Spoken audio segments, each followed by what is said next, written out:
जय श्री बालाजी। फ्रेंड्स, जैसा कि आप जानते हैं कि 4 नवंबर 2021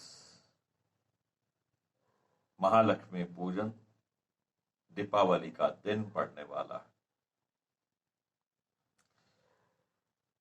इस दीपावली के दिन शाम के समय या रात्रि के समय कौन सा समय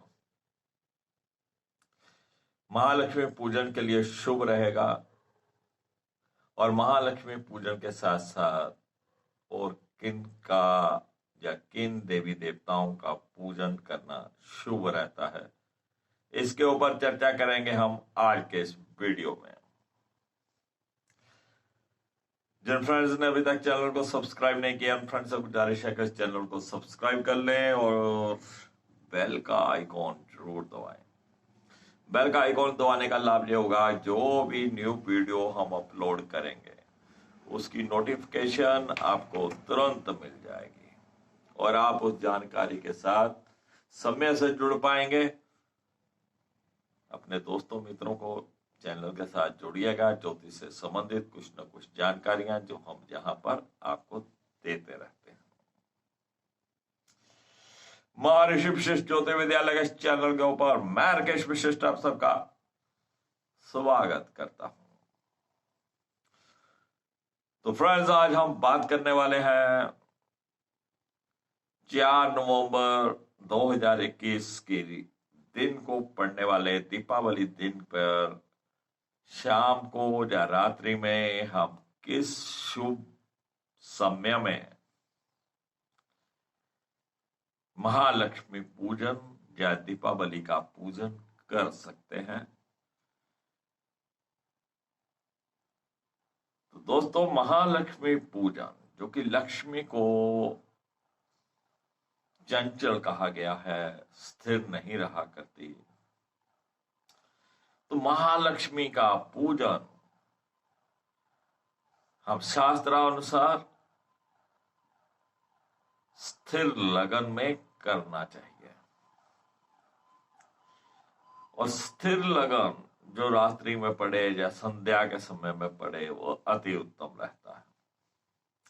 किसी कारणवश अगर आप स्थिर लगन में पूजन नहीं कर पाते, तब आपको देशवाब लगन में इसका पूजन करना चाहिए। चर लगन में पूजन इतना शुभ नहीं माना गया, क्योंकि महालक्ष्मी जो कि हर समय चलती रहती हैं, स्थिर नहीं रहती हैं, तो चर लगन में किया गया पूजन इतना शुभ नहीं माना जाता।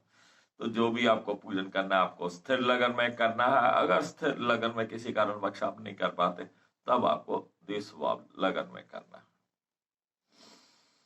इसके साथ साथ जो घड़िया मुहूर्त होता है उसमें भी कुछ जो घड़ियां होती हैं वो शुभ मानी गई हैं, उसके ऊपर भी हम चर्चा करने वाले हैं।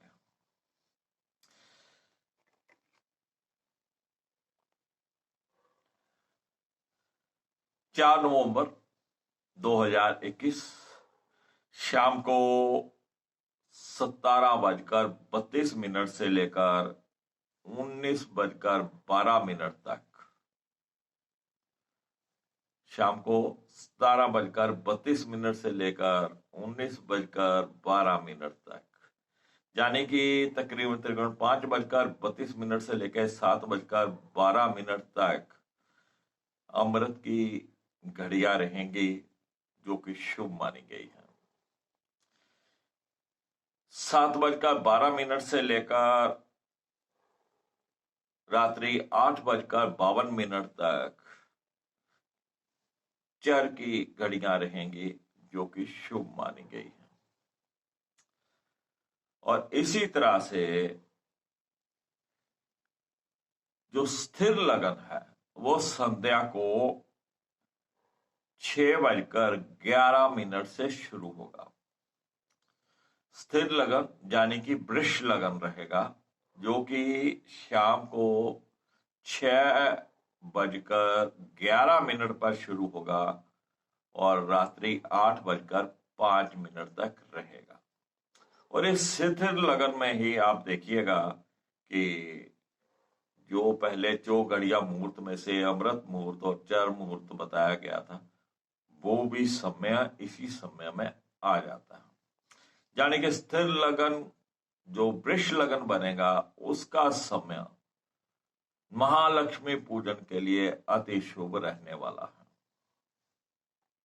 इसके उपरांत अगर आप किसी कारण से स्थिर लगन जो वृष लगन रहेगा उसमें पूजन नहीं कर पाते, तो इसके उपरांत आपको देशवाव लगन की समय में जय लक्ष्मी पूजन कर लेना चाहिए। ये देशवाव लगन जो कि मिथुन लगन रहेगा, 8:05 से लेकर रात्रि 10:19 तक रहेगा। तब आप इस समय में भी महालक्ष्मी पूजन कर सकते हैं। वृष लगन में करिएगा, अति शुभ रहेगा।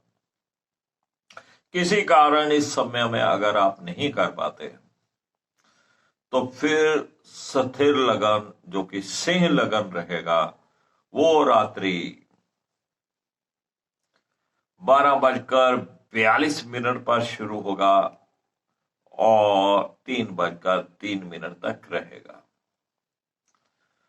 तो फिर स्थिर लगन सिंह लगन में भी महालक्ष्मी पूजन किया जा सकता है, जो कि रात्रि 12:42 पर शुरू होगा और 3:03 तक रहेगा। तो दोस्तों, ये तो थे कि किस समय में महालक्ष्मी पूजन किया जाए तो शुभ रहता है। अब हम चर्चा करने वाले हैं कि महालक्ष्मी पूजन के साथ साथ हमें और किन देवी देवताओं की पूजन कर लेना शुभ रहता है। तो ऐसे समय में अगर आप जो भी घर के अंदर आपके गहना जेवर पड़ा होता है उसका भी पूजन कर लें तो शुभ रहता है।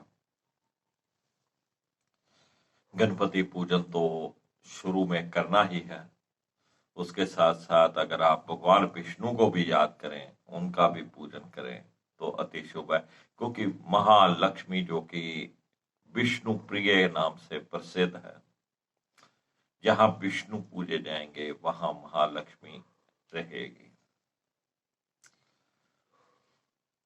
महालक्ष्मी का पूजन तो आपको करना ही है, जैसे भी आपका मन करे वैसे कर लीजिए।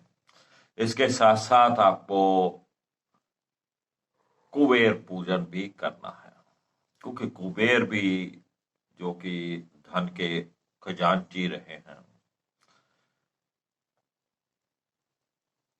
और ये पूरा हिसाब किताब रुपए पैसे का कुबेर जी के पास रहा करता था, तो कुबेर पूजन भी अति आवश्यक है।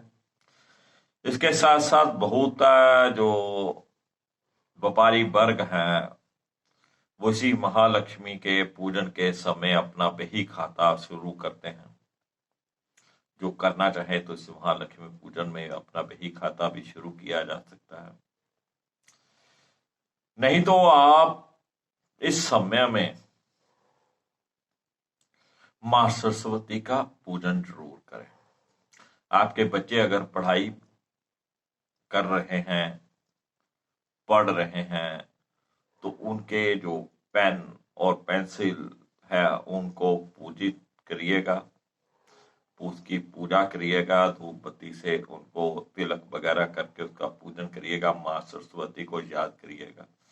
आप अपने भी व्यापार में या अपने लेखन कार्य में जो भी पेन कलम आप इस्तेमाल करते हैं उसका भी आप इस समय में पूजन कर सकते हैं। तो महालक्ष्मी पूजन के साथ साथ यहाँ पे मां सरस्वती का पूजन भी किया जाता है। मां लक्ष्मी के पूजन के दौरान आपको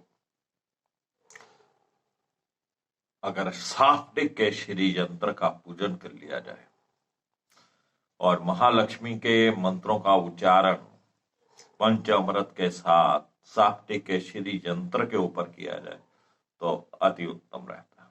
साप्तिक का श्री यंत्र मैं दिखाने का प्रयास करता हूं आपको। ये साप्तिक का श्री यंत्र है। और इसका पूजन दिवाली की रात्रि महालक्ष्मी के मंत्रों द्वारा किया जाता है। इसके साथ साथ कश्यप शेरी यंत्र होता है, जो कि विष्णु स्वरूप माना गया है और महालक्ष्मी का स्वरूप माना गया है। उसका भी पूजन अगर आप करते हैं तो अति उत्तम रहता है। ये देखिएगा, ये कश्यप शेरी यंत्र है। कश्यप यानी कछुआ। जब समुद्र मंथन हुआ था तब भगवान विष्णु ने कश्यप रूप धारण किया था, जिसके ऊपर सुमेरु पर्वत को रखा गया था और वो महालक्ष्मी तभी प्रकट हुई थी। तो मित्रों, जब भी आप महालक्ष्मी पूजन करें दीपावली के दिन स्थिर लगन में करिएगा। समय मैंने आपको बता दिया है, डिस्क्रिप्शन में भी समय लिखा रहेगा, तो आप डिस्क्रिप्शन से भी ये समय देख सकते हैं। और इसके साथ साथ महालक्ष्मी पूजन, कुबेर पूजन और शेरी यंत्र का पूजन, खास तौर पर साप्टिक शेरी यंत्र और ये कश्यप शेरी यंत्र, अगर आपका इनका पूजन करते हैं तो और भी अति उत्तम रहेगा। अगर आप ये सिद्ध किया हुआ साप्टिक का शेरी यंत्र या ये कश्यप शेरी यंत्र मंगवाना भी चाहें तो आप मेरे व्हाट्सएप नंबर के ऊपर संपर्क कर सकते हैं, इसको मंगवा सकते हैं। बाय कोरियर आपको भेजा जा सकता है। उसके लिए जो भी सूचना या जो जानकारी हमें चाहिए होगी, आपका नाम, गोत्र, नाम, पता, वो व्हाट्सएप के ऊपर आपसे ले लिया जाएगा और आप इस सिद्ध कश्यप शेरी यंत्र या साप्टिक शेरी यंत्र या दोनों वस्तुओं को लेने के लिए व्हाट्सएप नंबर पर संपर्क कर सकते हैं।